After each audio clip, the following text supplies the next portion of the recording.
Welcome to SR7 TV news బులెటిన్ల ముందుగా headlines. ఢిల్లీలో రాజకీయ దుమారం, బీజేపీ వర్సెస్ ఆప్ మాటల యుద్ధం.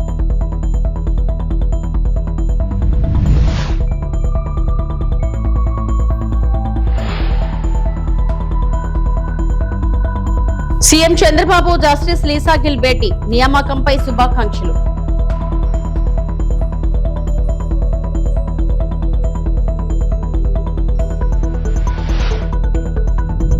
తెలంగాణ సీఎం రేవంత్ రెడ్డి జెండా ఊపి ప్రారంభించిన విక్రమ్-1 ప్రయాణం.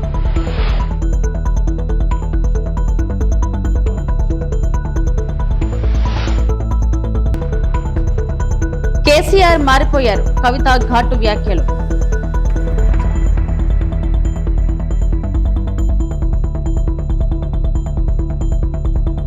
భారతీయ జనతా పార్టీ నేత పర్వేజ్ సాహిబ్ సింగ్ వర్మ ఆమ్ ఆద్మీ పార్టీ అధినేత అరవింద్ కేజ్రీవాల్ పై ఘాటు వ్యాఖ్యలు చేశారు. సాధారణ మనిషిగా చూపించుకునే కేజ్రీవాల్ ఇమేజ్ కు ఆయన జీవన శైలి మధ్య పెద్ద వ్యత్యాసం ఉందని వర్మ ఆరోపించారు. ఆప్ పార్టీ ప్రచారం చేసే సరళ జీవన విధానం వాస్తవ పరిస్థితులకు సరిపోలడం లేదని విమర్శించారు. ఈ వ్యాఖ్యలతో రాజకీయ వర్గాల్లో కొత్త చర్చ మొదలైంది. పారదర్శకత, నాయకత్వం, ఇమేజ్, బాధ్యత వంటి అంశాలపై దేశవ్యాప్తంగా చర్చలు వేడెక్కుతున్నాయి. ఈ వివాదం మరింత ఊపందుకుంటూ దేశ రాజకీయాల్లో కొత్త వాదోపవాదాలకు దారితీస్తుంది. तब आज हमें समझ आया कि वो गायब नहीं थे, वो अपना शीश महल बना रहे थे, क्योंकि उनको पता था कि शीश महल में अब वो रह नहीं पाएंगे, अब उनको नया शीश महल बनाना था. जैसे दिल्ली में कोविड आया था, दिल्ली की जनता उनको ढूंढ रही थी और वो हमको कहीं पे दिखाई नहीं दे रहे थे. ऐसे ही जब दिल्ली में लोग पानी मांगते थे, बिजली मांगते थे, सड़कें मांगते थे, तो केजरीवाल जी अपना शीश महल बनाने में व्यस्त थे और हारने के बाद अपना दूसरा शीश महल बनाने में वो व्यस्त थे. अपने आप को आम आदमी पार्टी कहने वाले आज वो राजा की तरह रहते हैं, इसमें कोई बुरी बात नहीं, वो रहें, मगर अपने आप को आम आदमी पार्टी तो ना कहें. आपको अपने घर में प्राइवेट पैसा लगाना है, लगाइए, इसमें कोई बुरी बात नहीं, मगर उसका ढोंग करना, ऐसे कपड़े पहनना, टूटी हुई चप्पल पहनना, रिनोल्ड का साधारण सा पेन लगाना और अपने आप को साधारण व्यक्ति दिखाना, ऐसा ढोंग करना खराब है. आप जैसे अंदर हैं वैसे ही बाहर दिखाइए अपने आप को. ये जो आपको पिक्चर्स दिखाई दी, ये केजरीवाल के भ्रष्टाचार और घोटालों का सीधा साधा वो सबूत है, सीधा सीधा सबूत है. क्योंकि ऐसी पिक्चर्स, ये कोई सीएम की सैलरी से बना हुआ घर नहीं है. सीएम की सैलरी जो मिलती है उससे दिल्ली में फ्लैट को किराए पर लेना भी आसान नहीं. इतनी कम सैलरी होती है मुख्यमंत्री की दिल्ली में, मगर उस सैलरी के बाद में वो ऐसा घर बनाते हैं. हम जानते हैं शीश महल में तो जो शराब घोटाले थे, शराब माफिया थे, भ्रष्टाचार थे, वहां तो उनका पैसा लगा था. मैं ये पूछना चाहता हूं आम आदमी पार्टी से कि नए शीश महल में किन कंपनियों को फायदा पहुंचाकर उनका पैसा आपने लगाया है. हमें लगता था कि केजरीवाल जी शीश महल में रहते हैं, मगर आज समझ में आया कि शीश महल केजरीवाल के अंदर रहता है. ఆంధ్రప్రదేశ్ ముఖ్యమంత్రి ఎన్ చంద్రబాబు నాయుడు ఆంధ్రప్రదేశ్ హైకోర్టు కొత్త ప్రధాన న్యాయమూర్తిగా బాధ్యతలు స్వీకరించిన జస్టిస్ లీసా గిల్ ను కలుసుకున్నారు. ఈ సందర్భంగా ఆమె నియామకంపై ముఖ్యమంత్రి అభినందనలు తెలిపారు. రాష్ట్ర హైకోర్టు చరిత్రలో తొలి మహిళా ప్రధాన న్యాయమూర్తిగా బాధ్యతలు స్వీకరించినందుకు ఆమెకు శుభాకాంక్షలు తెలిపారు. ఈ రోజు సాయంత్రం లోక్ భవన్ లో ఆమె ప్రమాణ స్వీకారం చేయనున్నారు.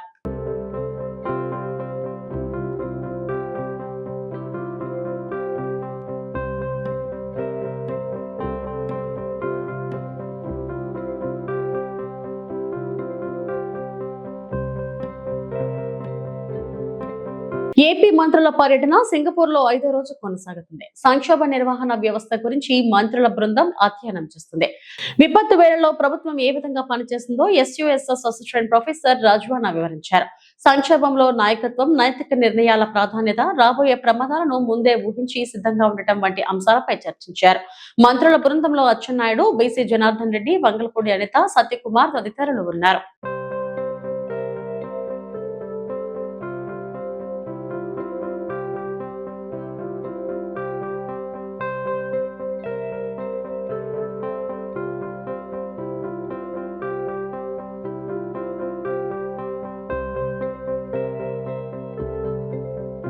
హైదరాబాద్ స్కై రూట్ ఏరోస్పేస్ వేదికగా దేశపు తొలి ప్రైవేట్ ఆర్బిటాల రాకెట్ విక్రమ్-1 ప్రయాణం మొదలు కానుంది. ఇందులో భాగంగా మ్యాక్స్ క్యూ కాంప్లెక్స్ లో ఏర్పాటు చేసిన ప్రత్యేక కార్యక్రమానికి తెలంగాణ ముఖ్యమంత్రి రేవంత్ రెడ్డి, మంత్రి శ్రీధర్ బాబు, పలువురు అధికారులు హాజరయ్యారు.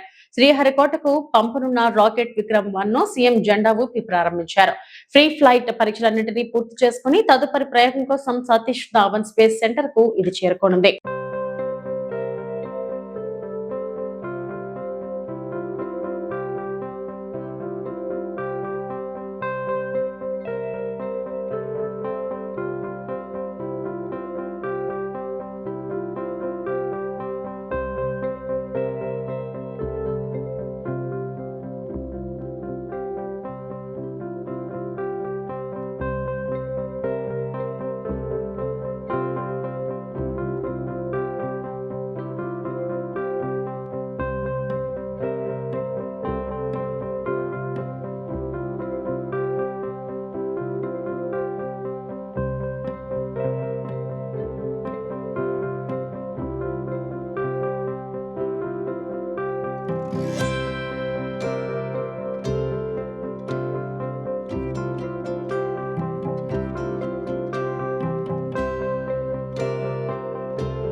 ఆంధ్రప్రదేశ్ రాజకీయాల్లో పెద్ద దస్తగిరి హత్య కేసు మరోసారి చర్చనీయాంశంగా మారింది.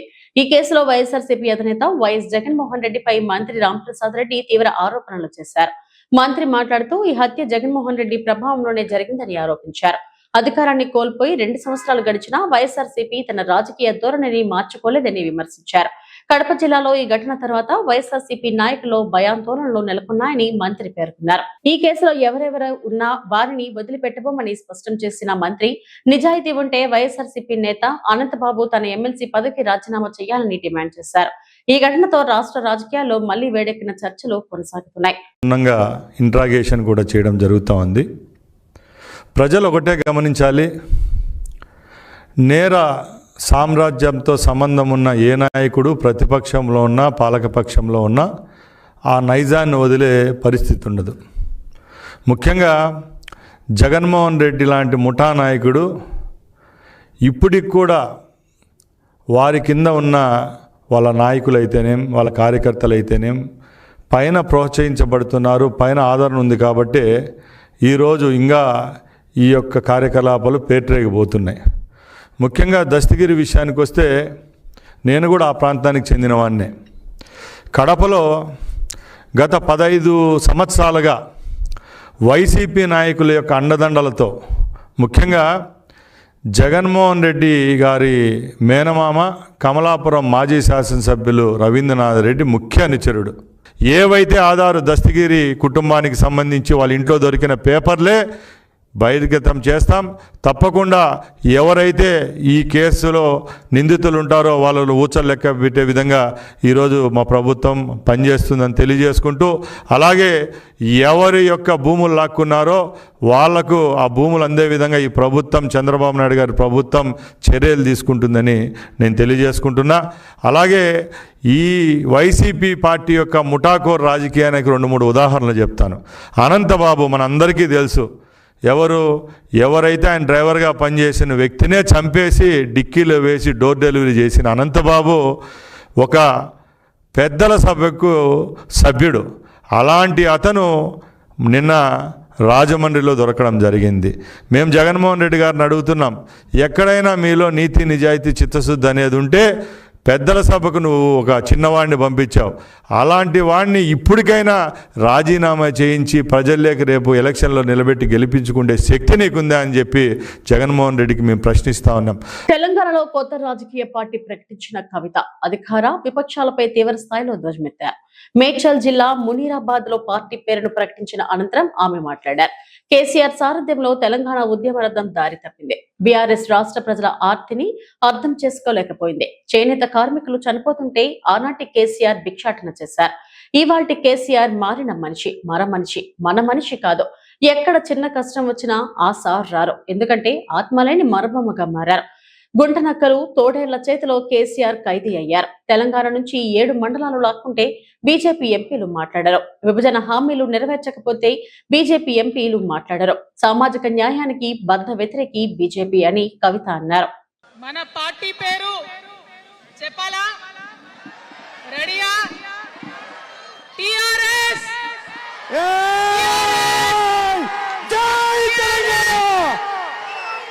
అంతేకాకుండా సామాజిక న్యాయం అనేటటువంటి ఒక కాన్సెప్ట్కే బద్ధ వ్యతిరేకి భారతీయ జనతా పార్టీ. అందుకే ఏం చేస్తున్నారు? మహిళా బిల్ అయితే మోసం 2 సార్లు పాస్ చేసిర్రు, దాన్ని మొత్తానికే పక్కన పెట్టేసిండ్రు. బీసీ బిల్లు ఇక్కడికి వెళ్ళి పంపిస్తే దాన్ని తొక్కిపెట్టిండ్రు. కులగణన వేస్తామన్నారు, దాన్ని తొక్కిపెట్టిండ్రు. అత్యంత పేదవాళ్లకు సమాజంలో 2 బుక్కల అన్నం పెట్టేటటువంటి ఉపాధి హామీ పథకం ఉంటే కూడా దాన్ని కూడా మొత్తానికి బంద్ చేసి పెట్టిండ్రు. అయినా కూడా ఈ బీజేపీ బానిస ఎంపీలు ఒక్క మాట కూడా మాట్లాడరు, కనీసం పెదవులు తెరవరు. నేను ఇవాళ బీజేపీ ఎంపీలను డిమాండ్ చేస్తున్నా, సవాల్ చేస్తా ఉన్నా. మీరు తెలంగాణ తల్లి బిడ్డలైతే కనీసం భద్రాచలం దగ్గర ఒక 5 గ్రామాలు ఉన్నాయా, ఆంధ్రాలకు పోయినాయి. అవి పోతే మన రాముడి గుడి మునిగిపోతుంది. పోలవరం నిండితే భద్రాచలం మొత్తం కూడా నీళ్ళు వచ్చేటటువంటి పరిస్థితి ఉన్నది. మీకేమన్నా సిగ్గు ఎగ్గు ఉంటే తెలంగాణ తల్లి బిడ్డలైతే 8 మంది బీజేపీ తెలంగాణ ఎంపీలను ఛాలెంజ్ చేసి అడుగుతా ఉన్నా, ఆ 5 గ్రామాలను మీరు వాపస్ తెలంగాణకు పట్టుకరండి. మేం మాట్లాడినాం, జాగృతి నుండి మాట్లాడినాం, ఆంధ్ర వారికి లేఖ రాసినాం, కేంద్రానికి లేఖ రాసినాం. మరి మీరేం చేస్తున్నారయ్యా? రాముడి గుడి ఇక్కడ భద్రాచలం రాముడు కాదా? ఆయన గుడి మునిగిపోయినా మీరు మాట్లాడరా? నేను సవాల్ చేస్తా ఉన్నా భారతీయ జనతా పార్టీ ఎంపీలకు, ఖచ్చితంగా మీరు 5 గ్రామాలను తెలంగాణకు తీసుకురావాలి. ఇక బీఆర్ఎస్ పార్టీ ఉంది, ఇంకో పార్టీ. ఏముంది ఆ పార్టీలో? మొట్టమొదటి ప్రభుత్వం వచ్చింది, తొట్టతల్లి ముఖ్యమంత్రి గారు అయినరు. ఈ మాట బాధతో చెప్తున్నా. నేను కూడా బీఆర్ఎస్ అప్పుడున్న టీఆర్ఎస్కి నేను కూడా నా రక్తాన్ని, నా చెమటని, నా సమయాన్ని కుటుంబంతో పిల్లలతో గడపాల్సిన టైంలో టీఆర్ఎస్ పార్టీ బలోపేతానికి పనిచేసిన వ్యక్తిని నేను కూడా. ఆనాటి కేసీఆర్ వేరు, ఇప్పటి కేసీఆర్ వేరు. ఆనాటి కేసీఆర్కి తెలంగాణలో చేనేత కార్మికులు చచ్చిపోతుంటే భిక్షాటన చేసిన కేసీఆర్ ఆనాటి కేసీఆర్. ఇయాలటి కేసీఆర్ మారిన మనిషి, మన మనిషి కాదు. ఏమైంది ఇయాలటి కేసీఆర్కి? హైడ్రాల ఇల్లు కూలిపోతుంటే అరుస్తున్నారు, అన్నా ఎక్కడున్నావు రా, వచ్చిండ్రా? రాలే. వెలుగుమట్ల ఇల్లు కూలితే వచ్చిండ్రా? పశ్చిమ గోదావరి జిల్లాలో డీజిల్ కొరత తలెత్తింది. 2 రోజుల నుంచి డిమాండ్కు తగ్గ డీజిల్ సప్లై కాకపోవడంతో చాలా పెట్రోల్ బంకుల్లో స్టాక్ నిండుకుంది. మరోవైపు ఉన్న స్టాకును ఒకరిద్దరికి కొట్టకుండా కొందరు బంక్ యజమానులు 2-3 లీటర్లు మాత్రమే ఇస్తున్నారు. ఇప్పటికే జిల్లాలోని నర్సాపురం ప్రాంతంలోని బంకుల్లో స్టాక్ నిండుకుంది. ఒక్కసారిగా డీజిల్ కొరత తలెత్తడంతో ఆ ప్రభావం ఆటో ఆక్వా రైతులు వరి కోత కోసే మిషన్లపై పడింది. గత 2 రోజులుగా డీజిల్ లేకపోవడంతో చాలా మంది ఆటో డ్రైవర్లు ఉపాధికి దూరమయ్యారు. ఇటు ఆక్వా రైతులు ఇబ్బందులు వర్ణనాతీతంగా మారాయి. కరెంటు కనెక్షన్ లేని రైతులు డీజిల్ ఇంజన్లను చెరువులు నీళ్లు తోడటం, ఆక్సిజన్ మిషన్లు తిరిగి ఎందుకు వినియోగిస్తుంటారు? పూర్తిగా డీజిల్ పై ఆధారపడి పనిచేసే ఈ మిషన్లకు ఆయిల్ లేకపోవడంతో రైతులు నానా ఇబ్బందులు పడుతున్నారు. ఒక్కసారిగా డీజిల్ కొరత ఏర్పడటంపై భిన్న వాదనలు వినిపిస్తున్నాయి. 2-3 రోజుల్లో ధర పెరుగుతుందని, దీనికోసం ఆయిల్ కంపెనీలు సప్లై నిలిపివేశాయన్న వాదన వినిపిస్తుంది.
మండలంలోని నా పేరు వెంకట హరినాథరాజు. ఒట్టిటి గడ్డి టాటర్ కోసం చిత్తవరం నుంచి బయలుదేరామండి. ఎక్కడ ఉదయం 5 గంటల నుంచి ఇప్పుడు వరకు కూడా డీజిల్ లేదండి. వాటిలో ఎక్కడ ఆగిపోతాయో తెలియదని ఇబ్బంది పడతామండి. గడ్డి టాటర్లు ఇస్తాం. డీజిల్ లేక ఆగిపోయినాయండి. గడ్డి టాటర్లు కూడా అవ్వలేదు. ధాన్యం కూడా ఎక్కడ ఉండిపోయిందండి. రైతులు మనమే చాలా ఇబ్బంది పడతామండి. అది మాకు గవర్నమెంట్ సహకరించాలని కోరుతున్నామండి డీజిల్ కోసం. తాడేపల్లి వైఎస్ఆర్సీపీ కేంద్ర కార్యాలయంలో దళిత కళ సమ్మేళనం సమావేశం. వైఎస్ఆర్సీపీ ఎస్సీ విభాగం రాష్ట్ర అధ్యక్షుడు టీజేఆర్ సుధాకర్ బాబు, వర్కింగ్ ప్రెసిడెంట్ కొమ్మూరి కనకారావు అధ్యక్షతన జరిగిన ఈ సమావేశానికి ముఖ్య అతిథిగా హాజరైన పార్టీ రాష్ట్ర కోఆర్డినేటర్ శ్రీ సజ్జల రామకృష్ణారెడ్డి, మాజీ మంత్రులు నారాయణస్వామి, తానేటి వనిత, మేరుగ నాగార్జున, వైఎస్ఆర్సీపీ ప్రధాన కార్యదర్శి లేళ్ల అప్పిరెడ్డి, పలువురు నాయకులు పాల్గొన్నారు.